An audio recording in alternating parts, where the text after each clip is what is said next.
டிவியின் பிரதான செய்திகளுடன் இணைந்திருக்கும் நான் ரோஷானி மனோரஞ்சன். முதலில் தலைப்புச் செய்திகள்.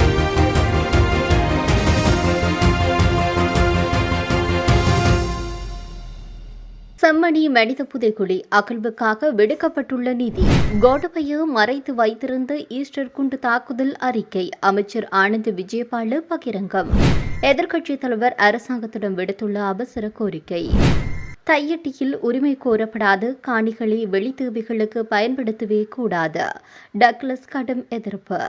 ஈரான் அமெரிக்கா பேச்சுவார்த்தையில் திருப்புமுனையை ஏற்படுத்திய ஒற்றை தொலைபேசி அழைப்பு.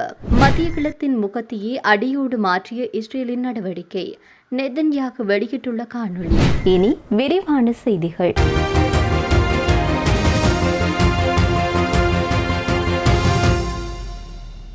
செம்மணி மனித புதைக்குழி 3ஆம் கட்ட அகழ்வு பணிகளுக்காக 2,10,00,000 ரூபாய் நிதி ஒதுக்கப்பட்டுள்ளது.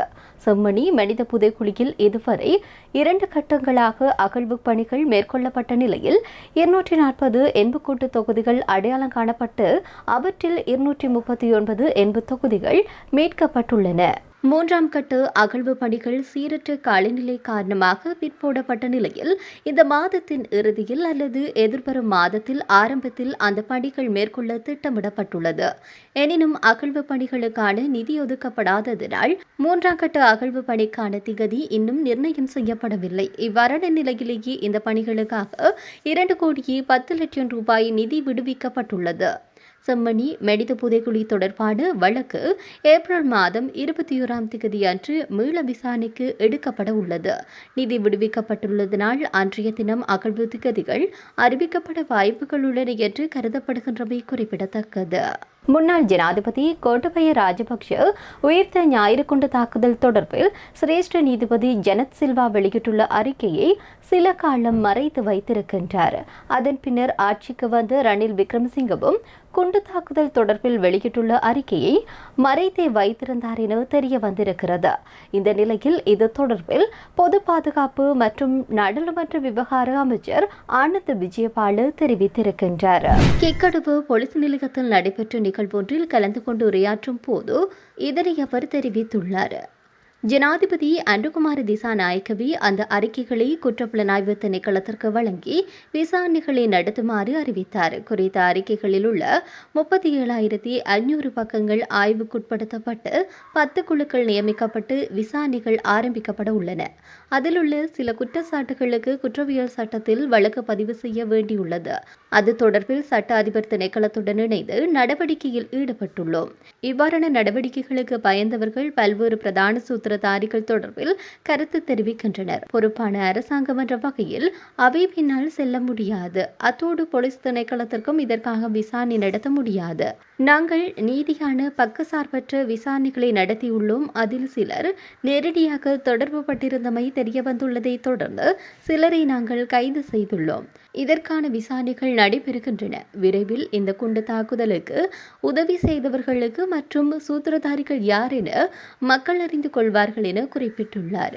எரிபொருள், எரிவாயு, மருந்துகள், உணவு மற்றும் உரம் ஆகியவற்றின் விலைகளை குறைத்து மக்களுக்கு நிவாரணம் வழங்கப்பட வேண்டும் என எதிர்க்கட்சித் தலைவர் சஜித் பிரேமதாச அரசாங்கத்திடம் கோரிக்கை விடுத்துள்ளார்.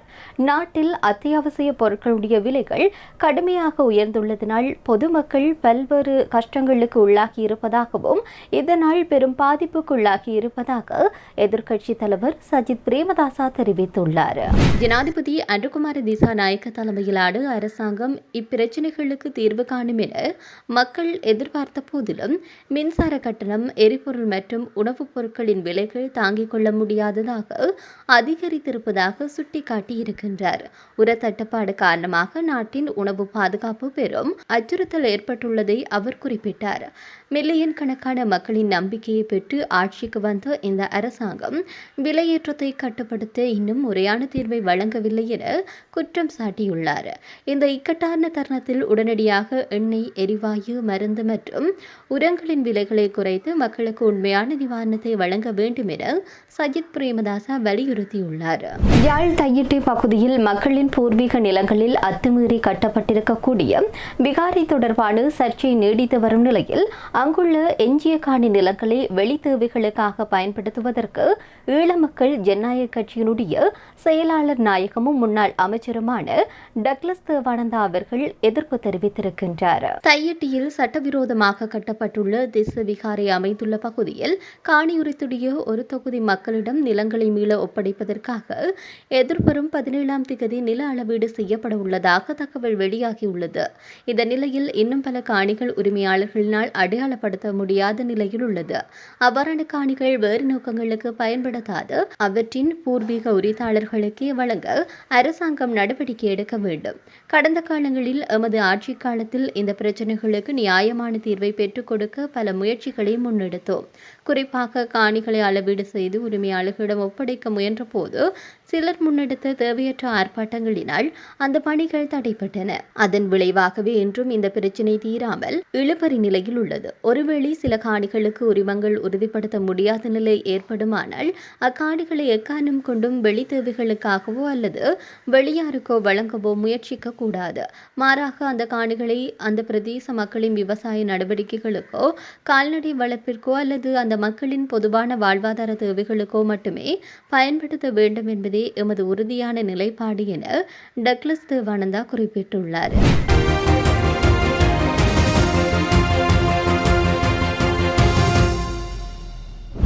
பாகிஸ்தானில் அமெரிக்காவும் ஈரானும் அமைதி பேச்சுவார்த்தை நடத்தி கொண்டிருந்த வேளையில் இஸ்ரேல் பிரதமர் பெஞ்சமின் நெதன்யாகு ஒரு தொலைபேசி அழைப்பு எல்லாவற்றையும் மாற்றிவிட்டது என்று ஈரான் வெளிவிவகார அமைச்சர் சையத் அப்பாஸ் ஆராக்சி குற்றம் சுமத்தியிருக்கின்றார். அமெரிக்காவுடனான பேச்சுவார்த்தைகள் தோல்வியடைவதற்கு பெஞ்சமின் நெதன்யாகுவே காரணம் என்று அவர் குற்றம் சுமத்தியிருக்கின்றார். பேச்சுவார்த்தைகளுக்கு நடுவே இஸ்ரேலிய பிரதமர் பெஞ்சமின் நெதன்யாகு அமெரிக்க துணை ஜனாதிபதி மேற்கொண்ட தொலைபேசி அழைப்பு ஈரான் அமெரிக்கா இடையான பதற்றத்தில் ஒரு திருப்பு முனையாக அமைந்திருக்கக்கூடிய முயற்சிகளை முறியடித்து விட்டது என தெஹ்ரான் கூறியுள்ளது.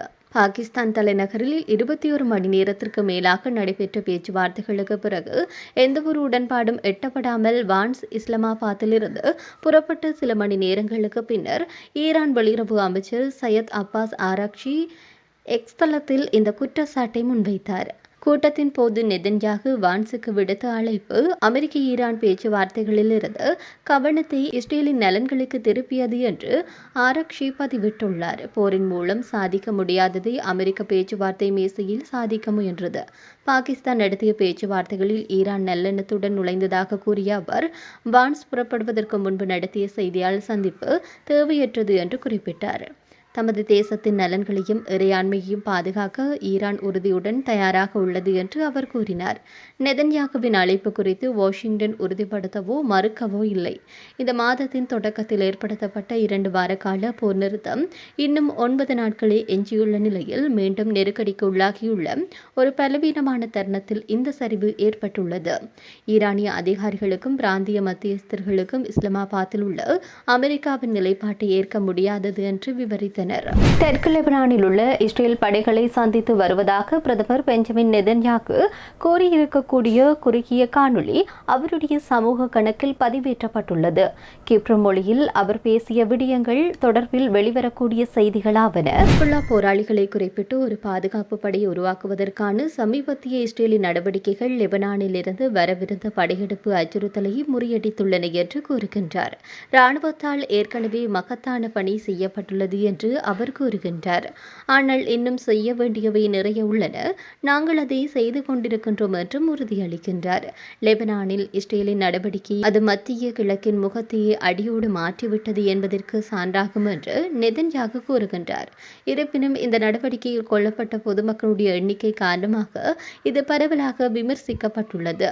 போர் தொடங்கியதிலிருந்து இஸ்ரேலிய வான்வழி தாக்குதல்களில் 2000க்கும் மேற்பட்டோர் கொல்லப்பட்டுள்ளதாக லெபனான் சுகாதார அமைச்சகம் தெரிவித்துள்ளது.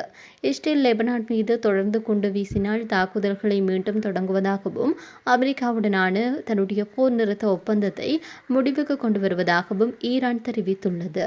இத்துடன் தாய் டிவியின் பிரதான செய்திகள் நிறைவடைகின்றன.